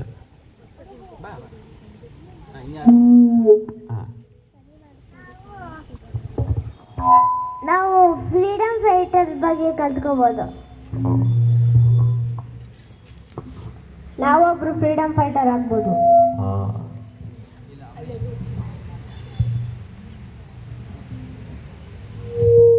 ನಮಗೆ ಡೈಲಾಗ್ಸ್ ಹೊಸ ವರ್ಡ್ ಸಿಗ್ಬೋದು. ಓಕೆ, ಕಲ್ತ್ಕೊಳ್ಳೋದು ಒಳ್ಳೇದು.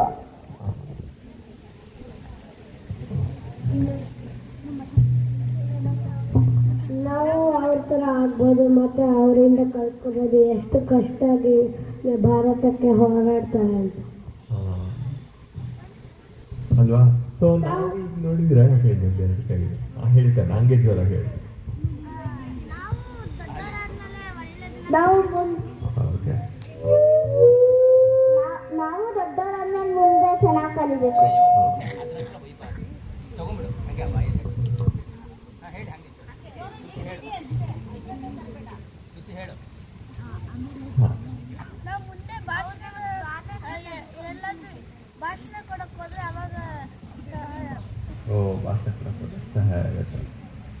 ಸರಿ ಸರಿ. ನಾವು ಅವ್ರ ಥರ ಆಗಕ್ಕಾಗಲ್ಲ ಅಂದ್ರೆ ಅವ್ರ ಗುಣಗಳನ್ನೆಲ್ಲ ನಾವು ತಿಳ್ಕೊಂಡು ಅದೇ ಥರ ನಾವು ದೊಡ್ಡವರಾದ್ಮೇಲೆ ಆಗ್ಬೋದು. ಆಗಕ್ಕಾಗಲ್ಲ ಅಂತ ಯಾಕೆ ಹೇಳ್ತೀವಿ? ಆಗ್ಬೋದಲ್ವಾ? ಗೊತ್ತಿಲ್ಲ. ಆಮೇಲೆ ಡೈಲಾಗ್ಸ್ ಸೇಮ್ ಇದೆ, ಬೇರೆ ಬೇರೆ ಥರ ಮಾಡ್ಬೋದು.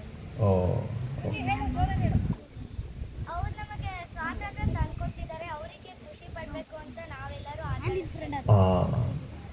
ಸೊ ಇವತ್ತು ನಾವು ಏನು ಸ್ವಾತಂತ್ರ್ಯ ಈಗ ನಾವು ಇವಾಗ ನೋಡಿದ್ರೆ ನಾವೆಲ್ಲಾದ್ರೂ ಹೋಗ್ಬೋದು, ಮಾತಾಡ್ಬೋದು. ಇದು ಎಲ್ಲದಕ್ಕೂ ಇದು ನಮಗೆ ಏನು ಯೋಚನೆ ಮಾಡೋದಿಲ್ಲ ಅಲ್ಲ. ಎಲ್ಲಿ ಬೇಕೋ ಅಲ್ಲಿ ಹೋಗ್ತೀವಿ, ಏನು ಬೇಕಾದರೂ ಮಾಡ್ಬೋದು. ಸೊ ಇದಕ್ಕೆಲ್ಲ ಎಷ್ಟು ಕಷ್ಟಪಟ್ಟಿದ್ದಾರೆ, ಎಷ್ಟು ತ್ಯಾಗ ಮಾಡಿದ್ದಾರೆ ಅನ್ನೋದೊಂದು ಚಿಕ್ಕ ನೆನಪಿಗೋಸ್ಕರ ಇದನ್ನು ನಾವು ಮಾಡ್ತಾ ಇರೋದು ಒಂದು. ಆಮೇಲೆ ಇದು ಗೊತ್ತಾದಾಗ ಓ ಈ ಥರ ಬದುಕಿದ್ರು, ಸ್ವತಂತ್ರ ಅನ್ನೋದು ಸುಮ್ಮನೆ ಸಿಗಲಿಲ್ಲ, ಇಷ್ಟು ತ್ಯಾಗ ಮಾಡಿದ್ರು, ಯಾವ ಥರ ಬದುಕಿದ್ರು ಅನ್ನೋ ಒಂದು ಸ್ಫೂರ್ತಿಗಾಗಿ ನಾವು ಈ ದಿನವನ್ನು ಆಚರಿಸ್ತಾ ಇದ್ದೀವಿ. ಸೊ ಅಷ್ಟು ಹೇಳ್ತಾ ನನ್ನ 2 ಮಾತನ್ನು ಮುಗಿಸ್ತಾ ಇದ್ದೀನಿ. ಇದು ಇಲ್ಲಿ ಇವತ್ತು ಕಾನ್ಷಿಯಸ್ ಆಗಿ ನಾವು ಅವ್ರನ್ನ ನೆನೆಸ್ಕೊಳ್ಳೋದಕ್ಕೆ ಒಂದು ಅವಕಾಶ. ಆದರೆ ಪ್ರತಿನಿತ್ಯ ಇರಬೇಕು, ಆದರೆ ನಮ್ಮಲ್ಲಿ ಅದು ಇರೋದಿಲ್ಲ. ಅದರಿಂದ ಇವತ್ತು ಒಂದು ದಿನ ಪ್ರತ್ಯೇಕವಾಗಿ ನಾವು ತಗೋತಾ ಇದ್ದೀವಿ. ಅವ್ರನ್ನೆಲ್ಲರನ್ನೂ ನೆನಪಿಸ್ಕೊಳ್ಳೋದಕ್ಕೆ. ಧನ್ಯವಾದಗಳು. ವಿಕಾಸನ ಬರಲು ಪ್ರಾರ್ಥಿಸುತ್ತಿದ್ದೇನೆ. ಎಲ್ಲರೂ ಕೂಡ ಮಕ್ಕಳು, ನಚಿಕೇತ, ಮೈತ್ರೇಯಿ ಎಲ್ಲ ಮಕ್ಕಳುಗಳು ಕೂಡ ಒಂದು ಶ್ಲೋಕ ಹೇಳ್ಕೊಡ್ತೀನಿ ಭೀಷ್ಮಾಚಾರ್ಯರ ಬಗ್ಗೆ. ಎಲ್ಲರೂ ಕೂಡ ಹೇಳೋಣ. ಎಲ್ಲರೂ ಕೂಡ ಕಣ್ಮುಚ್ಕೊಳ್ಳಿ. ಇವತ್ತು ಪ್ರತಿಯೊಬ್ಬ ಮನುಷ್ಯರು ಕೂಡ ಭೀಷ್ಮಾಚಾರ್ಯರಿಗೆ ಒಂದು ಅರ್ಘ್ಯವನ್ನು ಕೊಡಬೇಕು ಅಂತ ಅಂದ್ಕೊಂಡು. ಅರ್ಘ್ಯ ಕೊಡಬೇಕು ಅಂದರೆ ಏನು ಬೇಕು ಗೊತ್ತಾ? ಏನು ಬೇಕು? ನೀರು ಬೇಕು. ಸೊ ನೀರಿಲ್ಲ. ಆದ ಕಾರಣದಿಂದಾಗಿ ಇದಕ್ಕೆ ಅನುಸಂಧಾನ ಪ್ರಕ್ರಿಯೆ ಅಂತ ಹೇಳ್ತಾರೆ.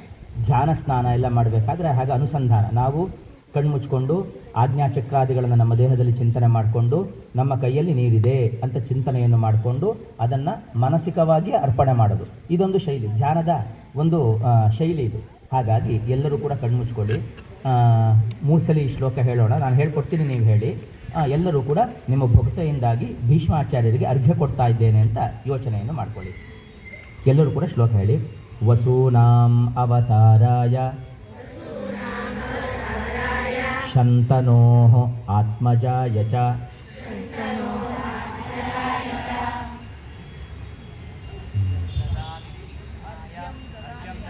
ಅರ್ಘ್ಯಂ ದದಾಮಿ ಭೀಷ್ಮಾಯ ಆಬಾಲ ಬ್ರಹ್ಮಚಾರಿಣೇ ವಸೂನಾಂ ಅವತಾರಾಯ ಶಂತನೋಃ ಆತ್ಮಜಾಯ ಚ ಅರ್ಘ್ಯಂ ದಾಸ್ಯಾಮಿ ಭೀಷ್ಮಾಯ ಆಬಾಲ ಬ್ರಹ್ಮಚಾರಿಣೇ ವಸೂನಾಂ ಅವತಾರಾಯ ಶಂತನೋಃ ಆತ್ಮಜಾಯ ಚ ಅರ್ಘ್ಯಂ ದಾಸ್ಯಾಮಿ ಭೀಷ್ಮಾಯ ಆಬಾಲ್ಯ ಬ್ರಹ್ಮಚಾರಿಣೇ. 2 ಸಲ ತಪ್ಪು ಹೇಳ್ಕೊಟ್ಟೆ. ಆಬಾಲ ಅಂತ ಅಂದ್ಕೊಂಡು ಆಬಾಲ್ಯ ಬ್ರಹ್ಮಚಾರಿಣೆ ಅಂತ. ನೀವೆಲ್ಲರೂ ಕೂಡ ಮನಸ್ಸಿನಿಂದಾಗಿ ಅರ್ಘ್ಯ ಕೊಡಿ. ಯಾಕೆ ಭೀಷ್ಮರಿಗೆ ಇವತ್ತು ಅರ್ಘ್ಯವನ್ನು ಕೊಡಬೇಕು ಅಂತಂತ ಹೇಳಿದ್ರೆ, ನಾವು ಧ್ರುವನ ಮಾತಿನಿಂದಾಗಿ ಪ್ರಾರಂಭ ಮಾಡಿದಾಗ ನಮಗೆ ಗೊತ್ತಾಯಿತು ಇವತ್ತು ಭೀಷ್ಮಾಷ್ಟಮಿ. ಆದಿತ್ಯ ಅಯ್ಯರ್ ಹೇಳಿದ್ರೆ ಇವತ್ತೊಂದು ಸ್ಪೆಷಲ್ ಇದೆ ಅಂತ. ಯಾವಾಗ ನಮ್ಮ ಗಣರಾಜ್ಯೋತ್ಸವ ದಿನ ಅಂತ ನಾವೆಲ್ಲವೂ ಕೂಡ ಡಿಕ್ಲೇರ್ ಮಾಡಿದ್ವಿ, ಅವತ್ತಿನ ದಿವಸನೂ ಕೂಡ ಭೀಷ್ಮಾಷ್ಟಮಿ ಆಗಿತ್ತು ಅನ್ನೋ ಒಂದು ವಿಷಯವನ್ನು ನಾವು ಇವತ್ತು ಕೇಳಿದ್ದೇವೆ. ಹಾಗಾಗಿ ನಾವೆಲ್ಲರೂ ಕೂಡ ಇದಕ್ಕೆ ತುಂಬ ದೊಡ್ಡ ಸಂಬಂಧ ಇದೆ. ನಾವೆಲ್ಲರೂ ಕೂಡ ಅಕ್ಷರ ಕೇಳ್ತಾ ಇರಬೇಕು. ನಾವೆಲ್ಲರೂ ಕೂಡ ಜೀವನದಲ್ಲಿ ಏನಾದರೂ ಕೂಡ ಒಂದು ಸಂಕಲ್ಪ ಮಾಡಿಕೊಳ್ಳೇಬೇಕು ಅಲ್ವಾ? ನಮ್ಮ ಹಿಂದೆ ನಾವು ಒಂದು ಮಾತು ಕೇಳಿರ್ತೇವೆ, ಹಿಂದೆ ಒಬ್ಬ ಗುರು ಇರಬೇಕು, ಮುಂದೆ ಒಂದು ಗುರಿ ಇರಬೇಕು. ಎರಡೂ ಕೂಡ ವ್ಯರ್ಥ. ನಮಗೆ ಮುಂದೆ ಗುರಿ ಇದೆ, ಸೊ ನಾವು ಚೆನ್ನಾಗಿ ಒಳ್ಳೆ ಅಥ್ಲೆಟ್ ಆಗಬೇಕು ಅಂತ ಅಂದ್ಕೊಳ್ತಾ ಇದ್ದೀವಿ. ನಾವು ಚೆನ್ನಾಗಿ ಗುರಿ ಇದೆ, ನನಗೆ ಗೊತ್ತಾಯ್ತು, ನಾನು ಬೋಲ್ಟ್ ಥರನೋ ಯಾರ ಥರನೋ ಕೂಡ ಓಡಬೇಕು ಅಂತ ನಮಗೆ ಗೊತ್ತು. ಆದರೆ ನಮಗೆ ಗುರುವಿನ ಅನುಗ್ರಹ ಸಿಗಲಿಲ್ಲ ಅಂದರೆ, ನಮಗೆ ಸರಿಯಾಗಿರ್ತಕ್ಕಂತಹ ಪಾತ್ನಲ್ಲಿ ಕರ್ಕೊಂಡು ಹೋಗದೇ ಇರತಕ್ಕಂತಹ ವ್ಯಕ್ತಿ ಇಲ್ಲದೇ ಇದ್ದರೆ, ಹಾಗಾಗಿ ವ್ಯರ್ಥ ಆಗುತ್ತೆ. ತುಂಬ ಚೆನ್ನಾಗಿ ಗುರು ಸಿಕ್ಕಿದ್ದಾರೆ, ನಮಗೆ ಗುರಿಯೇ ಇಲ್ಲ, ಏನು ಮಾಡಬೇಕು ಗೊತ್ತಿಲ್ಲ. ತುಂಬ ಜನ ಇವತ್ತು ಭುಜ ಹಾರಿಸ್ಕೊಂಡು ಬಿಡ್ತೇವೆ, ಏನಾದರೂ ಕೂಡ ಗೊತ್ತಿಲ್ಲ, ಏನಾಗುತ್ತೋ ಆಗುತ್ತೆ ಅಂತ ಅಂದ್ಕೊಂಡು, ಅದು ಕೂಡ ಪ್ರಯೋಜನ ಇಲ್ಲ. ಯಾಕಂದರೆ ನಮಗೆ ತುಂಬ ದೊಡ್ಡ ಗುರಿ ಇರಬೇಕು, ಹಿಂದೆ ಒಬ್ಬರು ಗುರುಗಳಿರಬೇಕು. ಹಾಗಾಗಿ ನಮ್ಮೆಲ್ಲರಿಗೂ ಕೂಡ ಒಂದು ಗುರಿ ಇರಬೇಕು ಅಂದರೆ ನಾವೆಲ್ಲ ಏನು ಮಾಡ್ಕೊಳ್ಬೇಕು ಅಂತಂತ ಹೇಳಿದ್ರೆ, ನಮಗೆ ಒಂದು ಪ್ರತಿಜ್ಞೆಯನ್ನು ನಾವು ಮಾಡಬೇಕು, ಒಂದು ಸಂಕಲ್ಪವನ್ನು ಸ್ವೀಕಾರ ಮಾಡಿಕೊಳ್ಬೇಕು. ಓಹೋ, ನಾನು ಇಷ್ಟು ವರ್ಷಗಳ ನಂತರದಲ್ಲಿ ನಾನು ತಿಂಗಳಿಗೆ ಇದನ್ನು ರೀಚ್ ಮಾಡ್ತೀನಿ, ವರ್ಷಕ್ಕೆ ಇದನ್ನು ರೀಚ್ ಮಾಡ್ತೇನೆ, ನಾನೊಂದು 10 ವರ್ಷ ಆದಮೇಲೆ ನಾನು ಇದನ್ನು ರೀಚ್ ಮಾಡ್ತೇನೆ ಅನ್ನುವ ಪ್ರತಿಜ್ಞೆಯನ್ನು ಗೋಲ್ ಇಟ್ಕೊಂಡು ಅದಕ್ಕೆ ಸರಿಯಾಗಿರತಕ್ಕಂತಹ ಪ್ರತಿಜ್ಞೆಯನ್ನು ನಾವು ಮಾಡಿಕೊಂಡ್ರೆ, ಸೊ ಗುರುಗಳು ನಮ್ಮೆಲ್ಲರಿಗೂ ಕೂಡ ಒಳ್ಳೆ ರೀತಿಯಾಗಿರ್ತಕ್ಕಂತಹ ಗುರುಗಳು ಸಿಕ್ಕಿದ್ದಾರೆ. ಹಾಗಾಗಿ ಅನೇಕ ರೀತಿಯಾಗಿರತಕ್ಕಂತಹ ಗುರುಗಳು ನಮಗೆ ಬಂದು ಆಗಾಗ್ಗೆ ನಮಗೆ ಉಪದೇಶವನ್ನು ನಮಗೆ ಕೊಡ್ತಾನೇ ಇರ್ತಾರೆ. ಹಾಗಾಗಿ ಗುರುಗಳಿದ್ದಾರೆ. ಇನ್ನು ನಾವೇನು ಮಾಡ್ಕೊಳ್ಬೇಕು ಅಂದರೆ ಒಂದು ಪ್ರತಿಜ್ಞೆ ಮಾಡಬೇಕು. ಪ್ರತಿಜ್ಞೆ ಮಾಡೋದಕ್ಕೆ ತುಂಬ ಒಳ್ಳೆ ಒಂದು ದಿವಸ ಅಂತಂತ ಹೇಳಿದ್ರೆ ಅಕ್ಷರ ಯಾವುದು? ಅದು ಭೀಷ್ಮಾಷ್ಟಮಿ. ಅದು ಭೀಷ್ಮಾಷ್ಟಮಿ. ಮುಂದೆ ಯಾರು ಗಲಾಟೆ ಮಾಡ್ತಿರ್ವಾ? ಇಲ್ವಾ? ಬೈಲ್ ನನ್ನ ಪಕ್ಕ ನಿಂತ್ಕೋ. ಇಬ್ಬರು ಬನ್ನಿ ಬನ್ನಿ ಬನ್ನಿ ಬನ್ನಿ ಪ್ಲೀಸ್ ಬನ್ನಿ, ಬೇಗ ಬೇಗ ಬನ್ನಿ, ನೀ ಬಾ, ಗಲಾಟೆ ಮಾಡಬಾರ್ದು. ಹಾಗಾಗಿ ಇವತ್ತು ಆ ಭೀಷ್ಮಾಷ್ಟಮಿ ಕಾರಣದಿಂದಾಗಿ ನಾವಿವತ್ತು ಪ್ರತಿಜ್ಞೆ ಮಾಡಲಿಕ್ಕೆ ನಮಗೆ ತುಂಬ ಒಳ್ಳೆಯ ದಿವಸ. ಯಾಕೆಂದರೆ ಭೀಷ್ಮರಿಗೆ ಮುಂಚೆ ಏನು ಹೆಸರಿತ್ತು ಗೊತ್ತಾ? ಅವ್ರ ತಾಯಿ ಹೆಸರು ಗೊತ್ತಾ? ಗಂಗೆ. ಗಂಗೆ ಯಾವುದೋ ಒಂದು ಕಾರಣದಿಂದಾಗಿ ಶಂತನು ಮಹಾರಾಜನನ್ನ ಮದುವೆ ಆಗ್ಬೇಕಾಗಿ ಬರುತ್ತೆ. ಮದುವೆ ಆಗ್ತಾರೆ. ಈ ಭೀಷ್ಮ ಯಾರು? ನಾವು ಶ್ಲೋಕದಲ್ಲಿ ಹೇಳಿದ್ವಿ ಗೊತ್ತಾ? ಶ್ಲೋಕದಲ್ಲಿ ಏನಿದೆ? ಭೀಷ್ಮ ಮುಂಚೆ ಯಾರಾಗಿರ್ತಾನೆ? ಅದಕ್ಕಿಂತ ಮುಂಚೆ ಶ್ಲೋಕದಲ್ಲಿ ಏನು ಹೇಳಿದ್ವಿ? ವಸೂನಾಂ ಅವತಾರಾಯ. ಒಟ್ಟು ವಸುಗಳ ಗುಂಪು 8 ಜನ, ಅವ್ರದ್ದು ಗುಂಪು, ಅವರೆಲ್ಲ ಅಣ್ತಮ್ಮಂದ್ರು 8 ಜನ.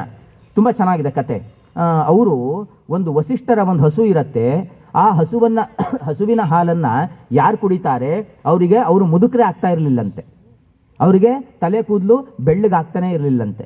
ಯಾವತ್ತೂ ಕೂಡ ನಿತ್ಯವಾಗಿ ಅವರು ಯೌವನವನ್ನು ಅವರು ಕಾಪಾಡಿಕೊಳ್ಳಬಹುದಾಗಿತ್ತು. ಅಂಥ ಒಂದು ವಿಶಿಷ್ಟವಾಗಿರತಕ್ಕಂತಹ ಹಸು.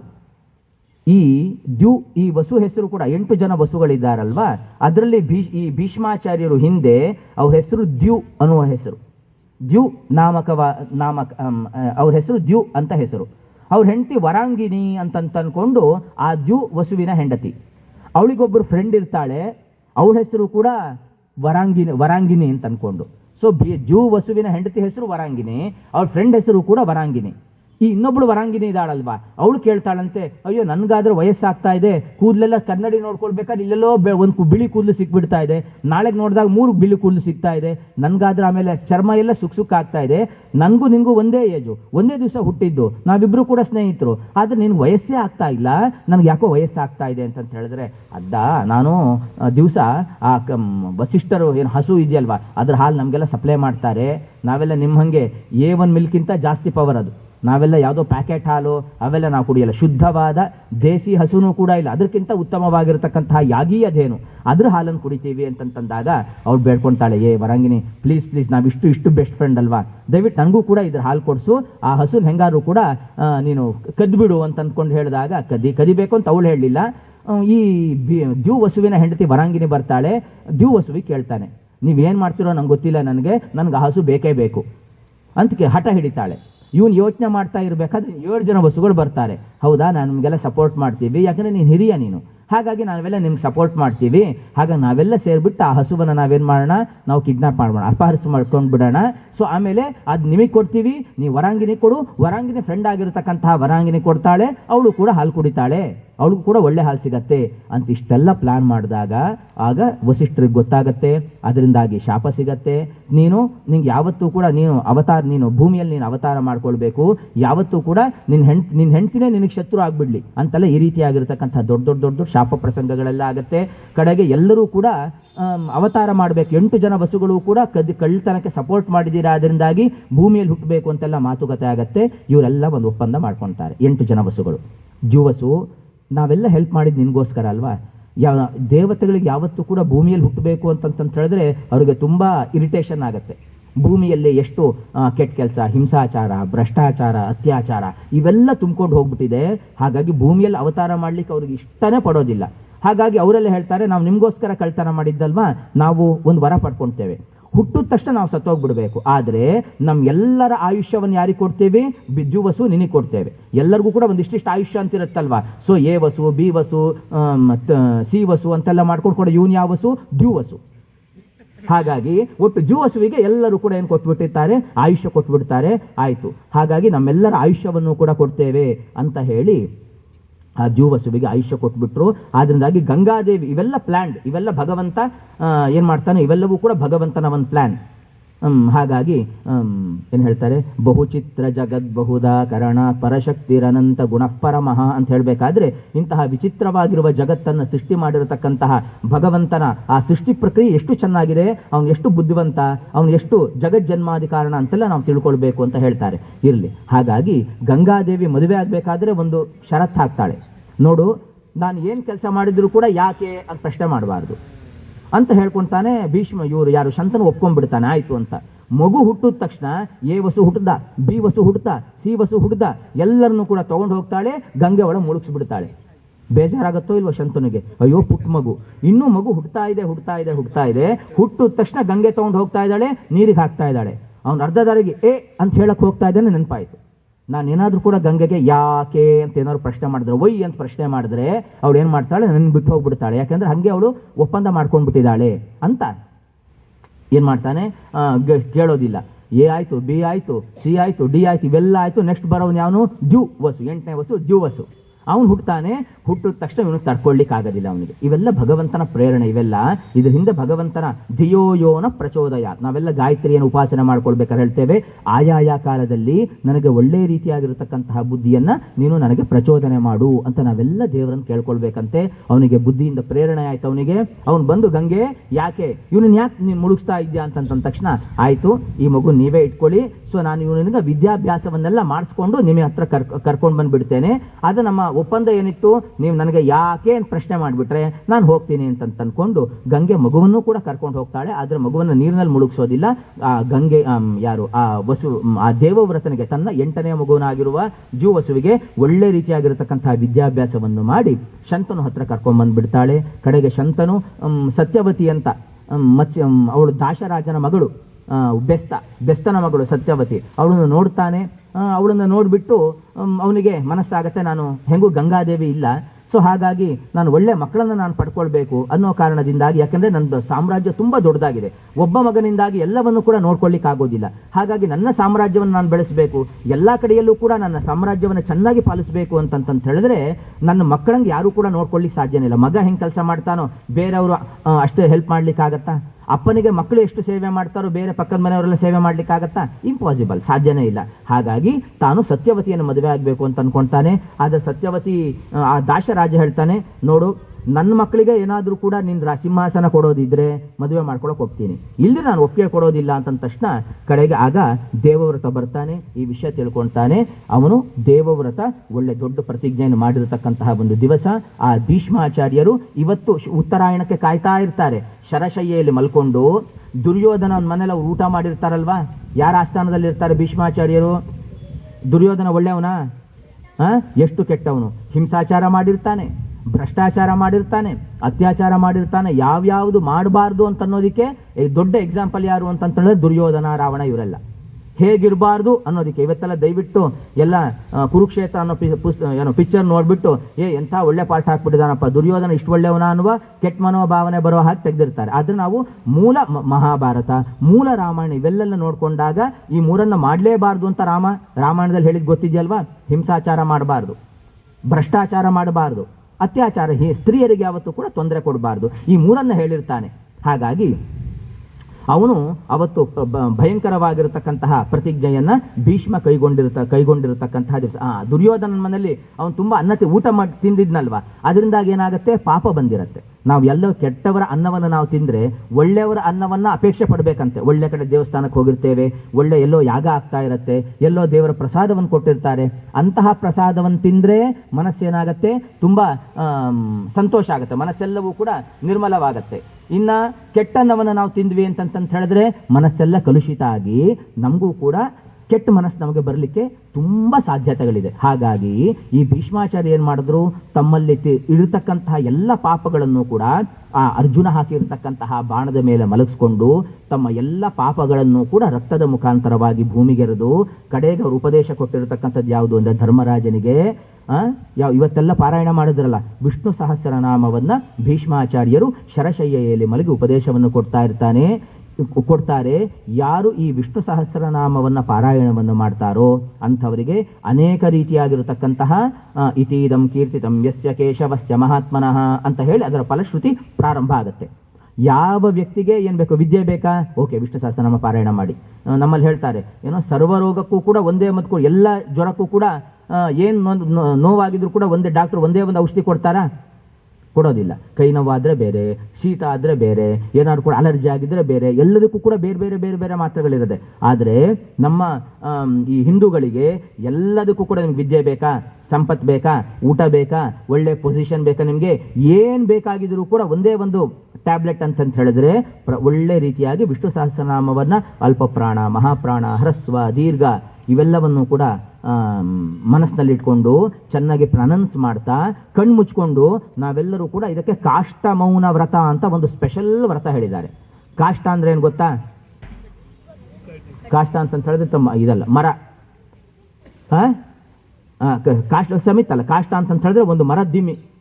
ಅದು ಯಾವತ್ತೂ ಕೂಡ ಸುಮ್ಮನೆ ಅಲ್ಲಾಡುತ್ತಾ, ಅದು ಇಲ್ಲ, ಬರೀ ಒಂದು ಕಾಷ್ಟ ಅಂತಂದ್ರೆ ಒಂದು ಮರದ ದಿಮ್ಮಿ ಅಂತ ಅನ್ಕೊಂಡ್ರೆ ಅದು ಸುಮ್ಮನೆ ಅಲ್ಲಾಡಲ್ಲ. ಅದು ಹೇಗೆ ಒಂದೇ ರೀತಿಯಾಗಿರುತ್ತೋ, ಅಚಲವಾಗಿ ಚಂಚಲವಾಗದೇ ಇರುತ್ತೋ ಅದೇ ರೀತಿಯಾಗಿ ನಾವು ಇರಬೇಕಂತೆ.